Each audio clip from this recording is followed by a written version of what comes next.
adult presenter for NAMI for about a year now, and I graduated valedictorian of my high school and received a bachelor's degree from Texas Women's University, where I studied English and music.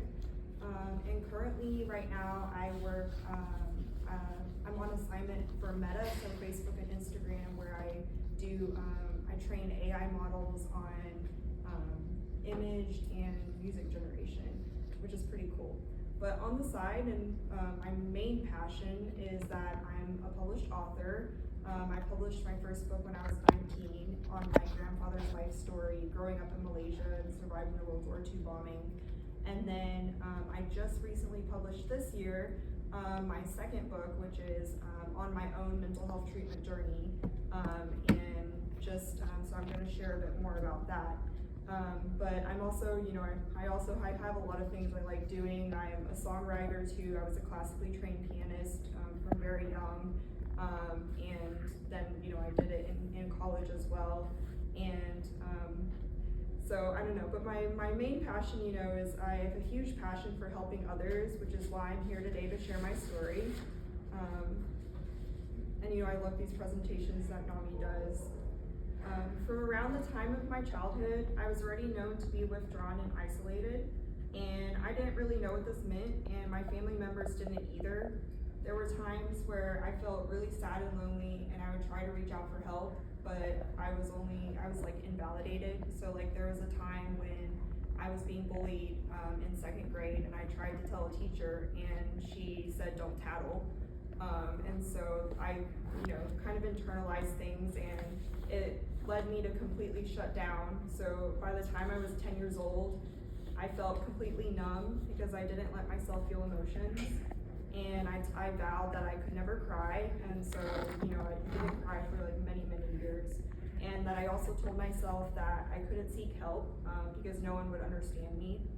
And I was also growing up in an abusive household with an abusive dad. And so I had it ingrained in my mind that I was like, I can't talk about this. I can't, share what's going on. And Child Protective Services actually didn't show up until I was 17.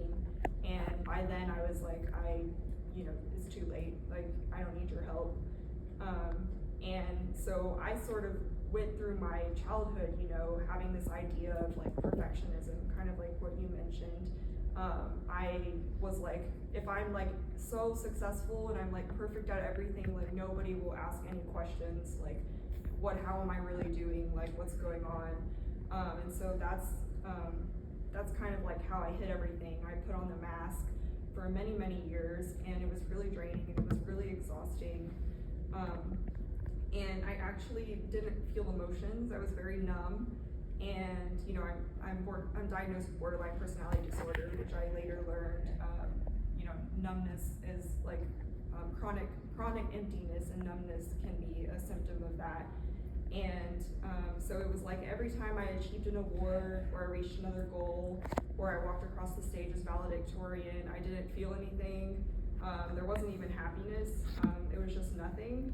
And at the time, I didn't understand why I had I couldn't feel these things, and why I had a lot of like negative thoughts, and this confusion and frustration in myself led to even more isolation and even more loneliness, which led to suicidal ideation, self-harm, and I developed the eating disorder anorexia through middle school, high school, and then it followed me into college, where I was finally, diagnosed with borderline personality disorder, anorexia, PTSD, major depressive disorder, and generalized anxiety disorder.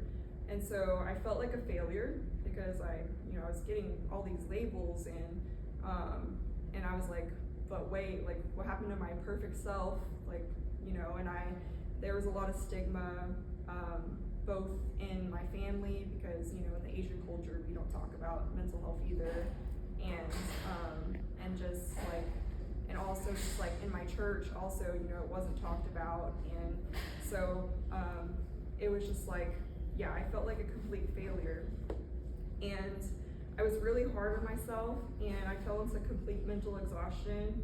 And this unfortunately led to a treatment cycle where I spent over 5 years of my life in over 15 different general hospitals, 8 different psych hospitals, 4 long-term residential treatment places, 6 partial hospitalization programs, and many, many other outpatient therapies, programs, and it was like, 5 years of my life was just gone.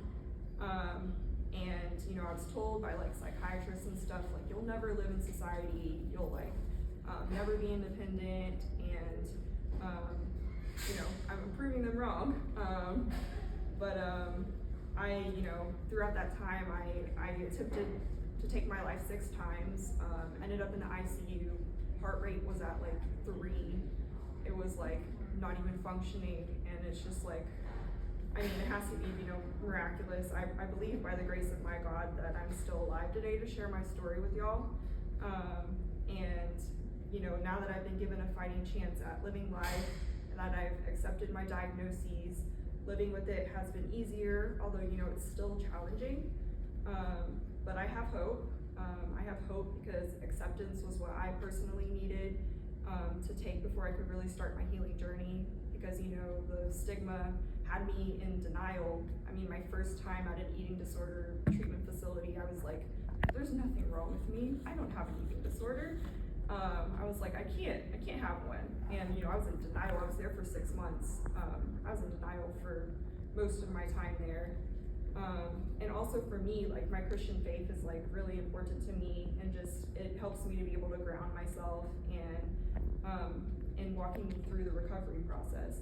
And so, I also needed to understand that the recovery process is a lifelong journey. It's not just gonna,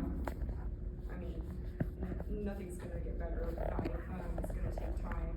And, as I grow, I learn more about myself. I become self-aware of what works for me in terms of treatment and support, and what does not. And, I wanna acknowledge that it's different for everybody.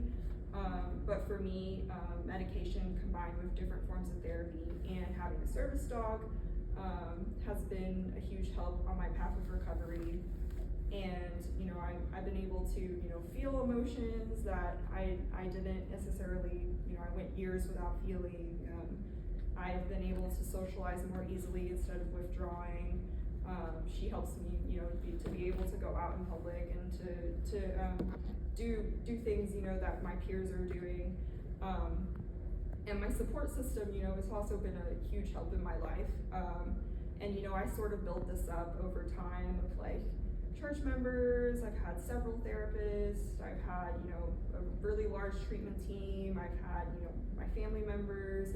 I now have a fiance that's super supportive. And so it's, it takes a village to walk you through a path of recovery, but every step is worth it in the end.